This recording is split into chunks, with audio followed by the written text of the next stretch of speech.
ماشاء اللہ لا حول ولا قوة الا باللہ العلی العظیم رب اشرح لی صدری ویسر لی امری واحلل عقدۃ من لسانی یفقهوا قولی اعوذ باللہ من الشیطان اللعین الرجیم بسم اللہ الرحمن الرحیم الحمد للہ رب العالمین والعاقبۃ لأہل التقوی والیقین والصلاة والسلام على سیدنا وحبیب قلوبنا ومولانا ابی القاسم محمد وعلى اہل بیتہ الطیبین الطاہرین المعصومین ولعنۃ اللہ علی اعدائہم ومعاندیہم ومبغضیہم وغاصب حقوقہم اجمعین اما بعد فقد قال الرحمن فی القرآن جاء الحق وزهق الباطل ان الباطل کان زہوقا وقال رسول اللہ صلی اللہ علیہ وآلہ وسلم افضل الاعمال امتی انتظار الفرج۔ سامعین محترم، ناظرین گرامی قدر، دین کا ادنیٰ سا طالب علم اپنے بچوں کے لیے ایک چھوٹا سا درس لے کر حاضر ہوا ہے۔ اس درس کے اندر امام زمانہ علیہ الصلوۃ والسلام کے ٹاپک پر تھوڑی سی معلومات فراہم کرنی ہے۔ انشاءاللہ آپ تائید فرمائیں گے اور ہمارے اس درس کو پسند فرمائیں گے۔ میں نے آپ کے سامنے قرآن حکیم فرقان حمید کی ایک آیت کی تلاوت کے شرف حاصل کیا اور اس کے بعد ایک حدیث پیغمبر کی تلاوت کی ہے، جس حدیث میں رسول اکرم صلی اللہ علیہ وآلہ وسلم ارشاد فرماتے نظر آتے ہیں،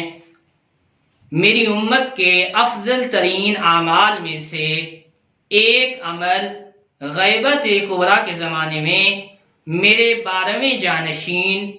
میرے 12ویں خلیفہ امام کا انتظار کرنا ہے۔ یعنی افضل اعمال میں سے ایک انتظار الفرج ہے، یعنی امام زمانہ علیہ الصلوۃ والسلام کا انتظار ہے۔ امام زمانہ علیہ الصلوۃ والسلام 15 شعبان المعظم 255 ہجری میں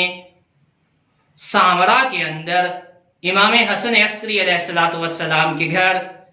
جناب نرجس خاتون سلام اللہ علیہا کی گود اطہر میں اس دنیا میں تشریف لائے۔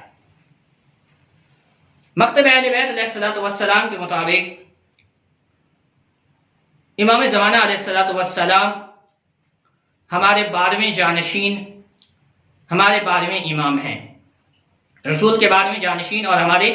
12ویں امام ہیں۔ امام زمانہ علیہ الصلوۃ والسلام کے بارے میں اس دور کے لوگ یہ سن چکے تھے، رسول خدا صلی اللہ علیہ وسلم اور باقی ائمہ نے امام کے بارے میں بہت ساری پیشین گوئیاں فرمائی تھیں، تو انہوں نے امام زمانہ علیہ الصلوۃ والسلام کے اس دنیا میں آنے سے روکنے کے لیے ہر قسم کا اہتمام کیا۔ یہاں تک کہ آپ نے سن رکھا ہے کہ ہمارے 7ویں امام، امام موسیٰ کاظم علیہ الصلوۃ والسلام کو قید میں رکھا گیا، بہت عرصہ قید میں رکھا گیا، یہاں تک کہ 14 سال کی روایات ہیں۔ لیکن امام حسن عسکری علیہ الصلوۃ والسلام کو، امام زمانہ کے والد محترم کو، تاریخ بتاتی ہے کہ 20 سال تک قید میں رکھا گیا، جس کی بہت ساری وجوہات کے ساتھ ساتھ یہ وجہ بھی تھی کہ امام زمانہ اس دنیا میں تشریف نہ لا سکیں۔ لیکن اس کے باوجود امام زمانہ علیہ الصلوۃ والسلام نے اس دنیا میں آنا تھا، خدا نے اس کو بھیجا جو منجی کائنات ہے، پروردگار عالم نے اس کو بھیجا جس کی وجہ سے یہ کائنات باقی ہے۔ جب امام زمانہ اس دنیا میں آئے تو اس دنیا میں تشریف لانے کے بعد اپنا سر سجدے میں رکھا، اپنے دونوں ہاتھ زمین پہ ٹیک کر اپنے آپ کو بلند کیا اور بلند کر کے فرمایا جاء الحق وزهق الباطل ان الباطل کان زہوقا، فرمایا حق آ گیا، باطل مٹ گیا، چونکہ باطل مٹنے والا ہی تھا۔ عزیزان گرامی، توجہ فرمائیے، طالب علمانہ انداز میں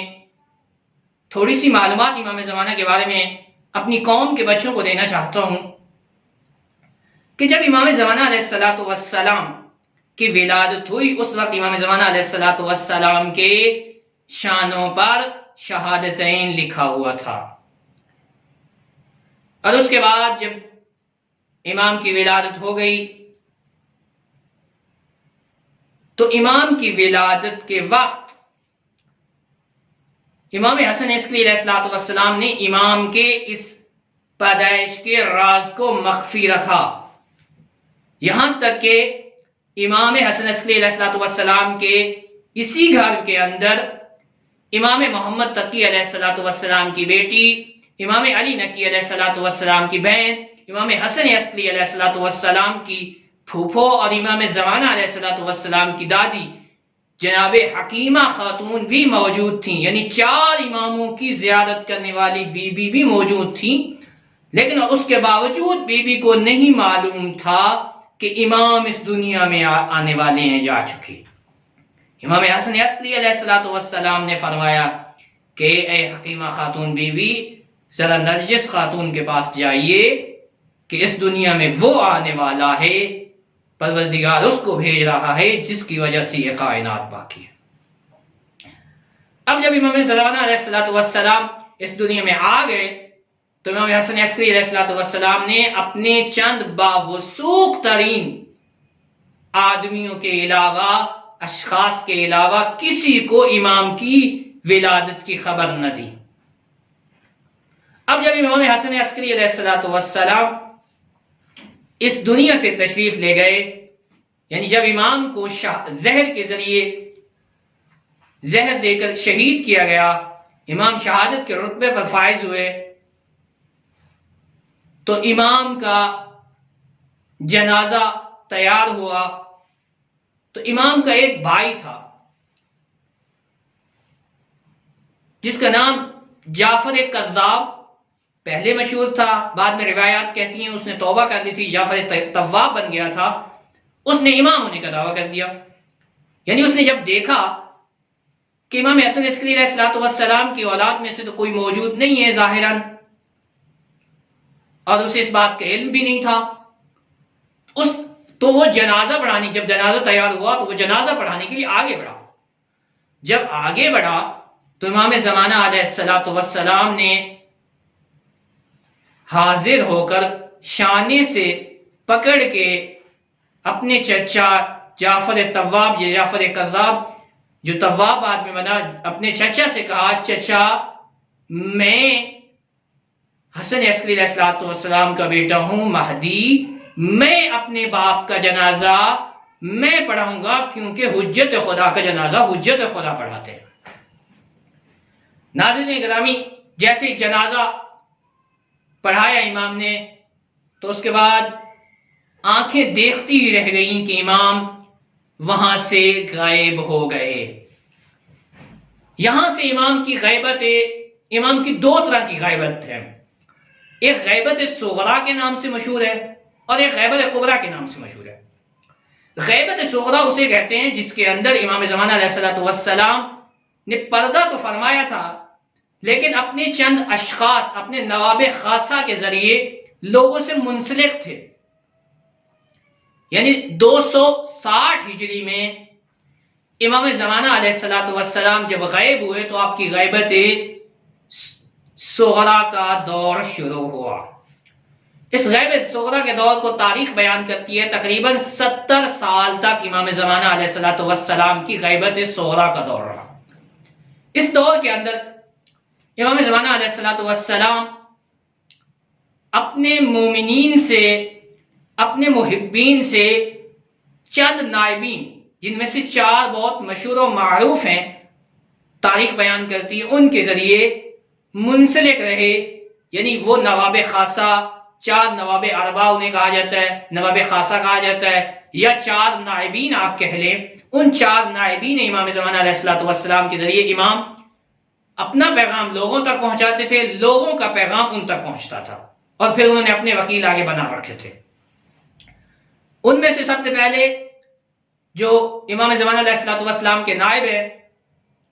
عثمان بن سعید ان کا نام ہے۔ یہ تقریباً 6 سال تک امام کے نائب رہے۔ ان کی وفات کے بعد پھر دوسرے امام کے نائب محمد بن عثمان ہے، یعنی پہلے نائب کا نام عثمان بن سعید اور دوسرے نائب کا نام محمد بن عثمان تھا۔ محمد بن عثمان تقریباً 40 سال تک، جو کہ پہلے نائب کے بیٹے ہیں، 40 سال تک نیابت امام کا فریضہ سر انجام دیتے رہے۔ یعنی امام ظاہراً تو لوگوں سے نہیں ملتے تھے، ایک پردے میں تھے، ایک خاص غیبت میں تھے، لیکن یہ امام اور لوگوں کے درمیان تعلق کا وسیلہ تھے۔ تو محمد بن عثمان جو کہ دوسرے نائب امام کے، یہ 40 سال تک نائب رہے، اور اس کے بعد یہ جب فوت ہوئے، اس دنیا سے رخصت ہوئے، انتقال فرمایا، تو اس کے بعد تیسرے نائب حسین بن روح، یعنی تیسرے نائب حسین بن روح مقرر ہوئے۔ حسین بن روح تقریباً تاریخ بتاتی ہے 21 سال تک امام اور لوگوں کے درمیان نائب بن کے رہے۔ یعنی حسین بن روح تیسرے نائب امام ہیں۔ اب اس کے بعد چوتھے نائب امام جناب علی بن محمد سمری ہے۔ اب یہ چوتھے نائب امام ہیں جو لوگوں اور امام کے درمیان وسیلہ تھے۔ یہ تقریباً 3 سال کے لگ بھگ عرصے تک امام کے نائب رہے۔ اس طرح 260 ہجری میں امام اس دنیا سے امام نے غیبت صغریٰ کا آغاز ہوا، امام غیب ہوئے، تو 329 ہجری میں جب علی بن محمد سمری اس دنیا سے انتقال فرما گئے، تو اس وقت امام کی ان نواب خاصہ کا، ان نواب اربع کا سلسلہ ختم ہوا، اور امام کی غیبت کبریٰ کا زمانہ شروع ہو گیا۔ تو اس طرح آپ خود اندازہ لگا دیجئے کہ امام زمانہ علیہ السلام اپنی غیبت کبریٰ سے لے کر، بلکہ اپنی پہلی غیبت سے لے کر آج تک پردہ غیبت ہے، حکم پروردگار سے، حکمت پروردگار سے۔ یعنی امام اتنا عرصہ غیبت میں ہیں، اور وہ جو خاص سلسلہ تھا غیبت صغریٰ والا، وہ ختم ہوا، اور اس کے بعد یہ غیبت کبریٰ کا سلسلہ ابھی جاری ہے۔ ایک دن انشاءاللہ حکم پروردگار سے وہ دوبارہ اس دنیا میں آئیں گے، رجعت فرمائیں گے، اور یہاں تک روایات کہتی ہیں کہ وہ اس دنیا کو عدل و انصاف سے پر کر دیں، کما ملئت ظلم و جورا، جس طرح وہ ظلم و جور و ستم سے پر ہو چکی ہوگی۔ ناظرین گرامی قدر، سامعین محترم، جب امام زمانہ واپس اس دنیا میں آئیں گے تو اس وقت عدل و انصاف کا اتنا بول بالا قائم کریں گے کہ روایات کہتی ہیں کہ ایک ہی گھاٹ سے شیر اور بکری پانی پیا کرے گی۔ یعنی گھاٹ ایک ہوگی، اسی سے شیر بھی پانی پیے گا اور اسی سے بکری بھی پانی پی گی۔ جب امام اس دنیا میں دوبارہ تشریف لائیں گے تو ایک عورت مشرق سے چلے گی اور مغرب تک کا سفر کرے گی، لیکن کوئی اس کی طرف آنکھ اٹھا کے نہیں دیکھے گا۔ یعنی اس طرح پاک و صاف معاشرہ قائم کریں گے، اس طرح پاک دامن معاشرہ قائم کریں گے۔ اور اس کے بعد ایک اور کام جو بہت سارے امام کام کریں گے، بہت سارے امام اس دنیا میں تبدیلیاں لے کر آئیں گے، لیکن ایک اور کام جو کریں گے وہ کیا ہوگا کہ اتنا عدل و انصاف، اتنی پاک دامنی قائم ہوگی کہ ایک شخص خمس، زکوٰۃ، فطرہ اپنے زکات کے پیسے لے کر پوری دنیا میں گھومے گا مگر کوئی لینے والا موجود نہیں ہوگا۔ تو آخر میں صرف یہی دعا کروں گا کہ درس کو سماعت کیجئے گا اور بچوں کو سنائیے گا تاکہ بچے اس سے درس حاصل کریں، اور امام زمانے کے بارے میں حقیر نے اپنا سی معلومات فراہم کی ہیں تاکہ بچے یاد کر سکیں، چونکہ آج کے دور میں ہمارے وقت کے امام ہیں، ہمیں اپنے وقت کے امام کے بارے میں معلومات ہونی چاہیے تاکہ ہمارے بچے اپنے وقت کے امام کے بارے میں جانیں، دنیاوی کاموں سے نکل کر اپنے وقت کے امام کو ٹائم دیں، پہچانیں انہیں۔ بس آخر میں دعا کروں گا پروردگار عالم ہمیں اپنے وقت کے امام کے سپاہیوں میں شمار کرے اور ہمارے بچوں کو ان کی معرفت نصیب کرے، اور قیامت والے دن ہمیں ان کے ساتھ اٹھا کر سرخرو کرے۔ یہاں تک کہ دعا کروں گا جب وہ رجعت فرمائیں تو ہمیں ان کے سپاہیوں میں شمار فرمائے۔ وما علینا الا البلاغ المبین۔